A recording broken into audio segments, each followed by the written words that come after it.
बिहार में चुनावी सरगर्मियां तेज हो चुकी हैं और एनडीए में खींचतान के बावजूद अब सीट बंटवारा फाइनल हो गई है।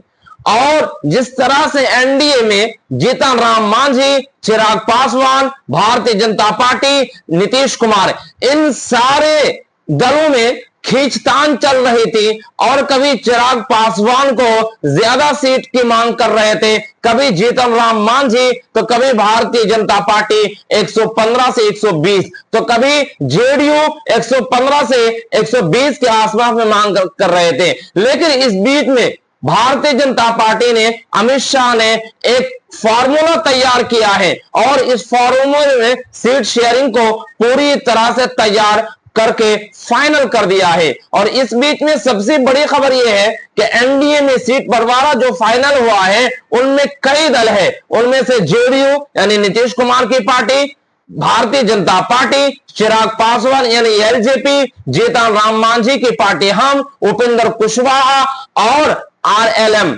ये सारे पार्टियां एनडीए के अंदर शामिल है। और एनडीए में भारतीय जनता पार्टी को 101 से लेकर 102 सीटों पर चुनाव लड़ सकते हैं।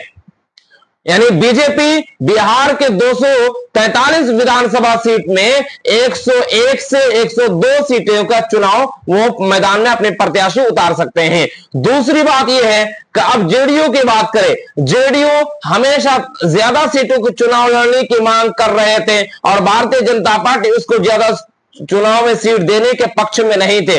लेकिन इस बीच में जेडीयू 102 से 103 के आसपास में वो चुनाव लड़ सकते हैं। 102 से 103 यानी माना जाए भारतीय जनता पार्टी और जेडीयू ये दोनों बराबर बराबर सीटों पर चुनाव लड़ सकते हैं। एक दो सीटें इधर से उधर हो सकते हैं, बाकी दोनों बराबर सीटों पर चुनाव लड़ा जा सकता है। रही बात चिराग पासवान, क्योंकि चिराग पासवान लोकसभा चुनाव में उसका 100% स्ट्राइक रहा है और वो 5 सीटों पर चुनाव लड़े थे बिहार में, वो पांचों के पांचों सीटें उन्होंने जीत दर्ज की। इसलिए वो इस बार 50 सीटों के आसपास में वो दावा कर रहे थे कि कम से कम मुझे 40 सीटों से कम चाहिए ही नहीं। लेकिन इस बीच में भारतीय जनता पार्टी ने उसको 25 सीटें देने का मन बनाया है, यानी 25 सीटें उसको देंगे और 102 के आसपास में भारतीय जनता पार्टी खुद लेंगे और जेडीयू को 102 से 103 सीटें देंगे। बाकी बच के रह जाती है 18 सीटें, लगभग 17-18 सीटें। इन 17-18 सीटों में जीतन राम मांझी को 7 या 8 सीटें देने का मन बनाया है और उपेंद्र कुशवाहा को 4 से 5 सीटें। बाकी जो बचे हुए सीटें आरएलएम, उनके जो सबसे छोटी पार्टी है, रीजनल पार्टी है, उनको देने का मन बनाया है। ये सारी बातों को लेकर के भारतीय जनता पार्टी ने क्लियर रूप से यह कह दिया है कि इतने सीटों में चुनाव लड़ा जा सकता है और ऐसी ही सीटों का फॉर्मूला तैयार किया जाएगा।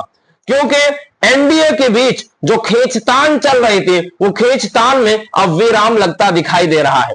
दूसरी तरफ महागठबंधन में सीट शेयरिंग को लेकर के अभी कोई बातचीत बनी नहीं है फाइनली, और एक के ऊपर एक राहुल गांधी भी दौरा कर रहे हैं और आरजेडी के सुप्रीमो तेजस्वी यादव भी पूरे जोरों शोर लगा चुके हैं एनडीए को हराने के लिए। लेकिन एनडीए भी अब कमर कस ली है चुनाव जीतने के मैदान में, अब चुनावी सरगर्मियों को तेज करने में। अब देखने वाले सवाल यह है कि एनडीए में जीतन राम मांझी, चिराग पासवान, उपेंद्र कुशवाहा और आरएलएम, इन सारे पार्टियों को सबसे कम सीटें दी जाएंगी और सबसे ज्यादा सीटें यही दो पार्टी यानी नीतीश कुमार की पार्टी और भारतीय जनता पार्टी।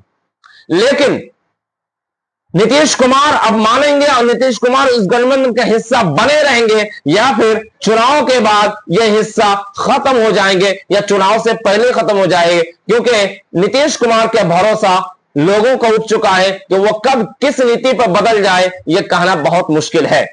इसलिए नीतीश कुमार को भारतीय जनता पार्टी निपटाने की फिराक में था, उनको उनके राजनीतिक कैरियर को खत्म करने की फिराक में था। लेकिन इस बार जो चुनावी सरगर्मियां हैं, जो सीट शेयरिंग है, इस सीट शेयरिंग को लेकर के ये बड़ी दावा है कि अब इस पर विराम लगता दिखाई दे रहा है। तो फिलहाल इस खबर में इतना ही। अगर मेरा वीडियो पसंद आए तो लाइक, शेयर और सब्सक्राइब करना मत भूलिएगा। नमस्कार।